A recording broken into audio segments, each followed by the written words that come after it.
Ça fait 10 mois que je suis avec cette sélection du Maroc. On s'est rassemblés 6 fois. Donc ça m'a permis de bien connaître les joueurs, de les voir dans des situations confortables, inconfortables. J'entends par là quand on est remplaçant, quand on est titulaire, quand on est appelé une fois mais pas l'autre, pour voir un peu les comportements. Donc j'ai eu des discussions avec certains.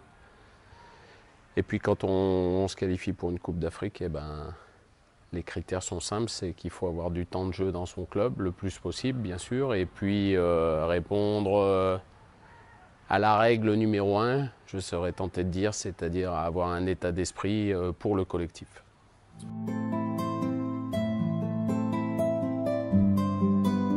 En ce qui concerne Omar El Kaddouri, depuis le début de la saison, avec Naples, il a joué 39 minutes en tout.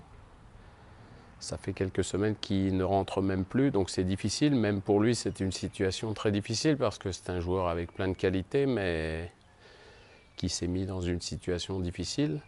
J'espère pour lui qu'il va réussir à retrouver du temps de jeu, que ce soit avec Naples ou dans un autre club durant le mercato. Et on espère bien sûr le revoir en sélection le plus rapidement possible. Lazare, c'est un peu le même cas de figure. Il a signé à Newcastle avec Rafael Benitez. Depuis le début de saison, il a fait un match de Coupe de la Ligue, c'est-à-dire 90 minutes depuis le début de saison. Ça fait peu, ça fait un manque de compétition qui fait que c'est difficile. Je pense de faire confiance à un joueur qui manque de temps de jeu pour une compétition aussi difficile que la CAN. Le troisième cas que vous avez évoqué, Hakim Ziyech, c'est un petit peu différent, c'est un joueur pétri de talent. Mais j'ai toujours pour habitude de dire, en schématisant un petit peu, on ne peut pas les entasser. Donc j'ai à ce même poste, parce que c'est des joueurs offensifs qui peuvent évoluer, normalement leur meilleur poste derrière un attaquant. J'ai Younes Belhanda, qui actuellement est leader de la Ligue 1 avec Nice et qui rayonne avec l'OGC Nice. J'ai Mbark Boussoufa, qui lui joue à Al Jazeera, mais qui est leader aussi du championnat des Émirats, mais qui a de l'expérience, qui a un état d'esprit exceptionnel. Et puis Hakim Ziyech qui arrive dans la même position qu'eux. Donc à un moment, je pense qu'il faut faire des choix. Parce que je pense qu'un garçon comme Hakim Ziyech, quand la compétition va se dérouler, au bout de 2-3 matchs, s'il n'a toujours pas de temps de jeu, je pense que ça va devenir difficile et pour lui, et pour le staff, et pour le groupe. Parce qu'un garçon avec autant de qualité, c'est un peu comme Ben Arfa qui n'est pas sélectionné pour l'Euro avec Didier Deschamps. Leurs qualités ne sont pas du tout remises en question, c'est simplement que c'est des joueurs qui peut-être ont certaines difficultés à accepter de s'asseoir sur le banc, de par leur énorme qualité, de s'asseoir toute une compétition sur le banc et de n'apparaître que de temps en temps. Voilà. Donc c'est un choix, je préfère qu'il reste avec son club et puis faire confiance aux deux autres que j'ai cités.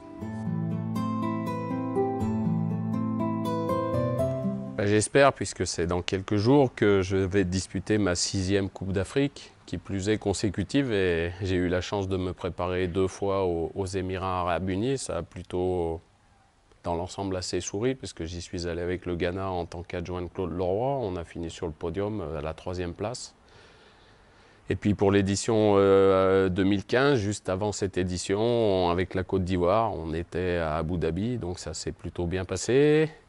Là, on sera à Al Ain. Je pense que c'est un lieu assez calme, propice pour une bonne préparation, pour allez, on va dire une dizaine de jours de travail intense pour bien se focaliser sur cette compétition, qui est un rendez-vous important pour le Maroc, parce que ça fait 12 ans que le Maroc n'a pas passé un premier tour de Coupe d'Afrique.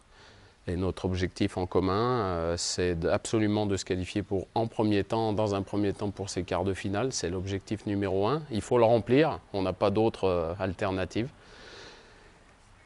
Donc voilà, je pense que c'est un endroit où les infrastructures sont au top, où on sera isolé et concentré pour bien se préparer.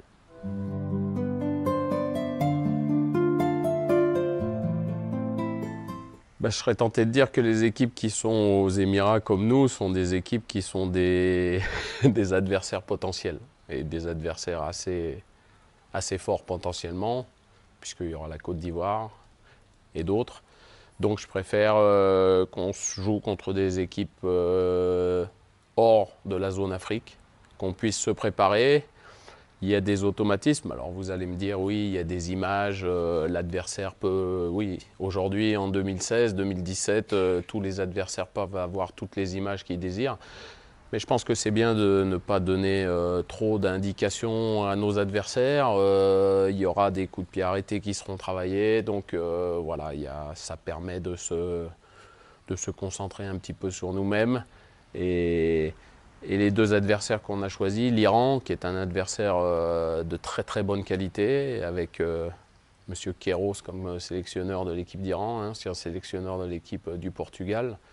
Et puis la Finlande, ça sera, je pense, une opposition assez musclée, de par son jeu toujours assez athlétique, assez physique. Donc je ne me focalise pas sur ces matchs, sur le résultat. Là, je me rappelle avec la Côte d'Ivoire, notamment aux Émirats, on avait joué la Suède, entre autres. Voilà, ça nous avait porté chance, mais c'est un choix et j'assume ce choix. Je l'en aurais déjà adressé un, mais je vais le répéter, puisque c'était après nos matchs qualificatifs, notamment contre la Côte d'Ivoire. Je pense qu'aujourd'hui, il faut qu'on ait tout un pays mobilisé derrière nous, que le plus de gens possible croient en nous, nous fassent confiance. Si jamais il y avait une erreur de parcours ou un objectif sportif pas atteint, je pense que ce serait à moi d'en assumer la responsabilité. Mais il faut que le public soit derrière ces joueurs. Croit que depuis 2004, il n'y a pas de résultat très probant pour cette équipe du Maroc, mais qu'il faut que ça soit cette année et que cette année soit le renouveau du football marocain.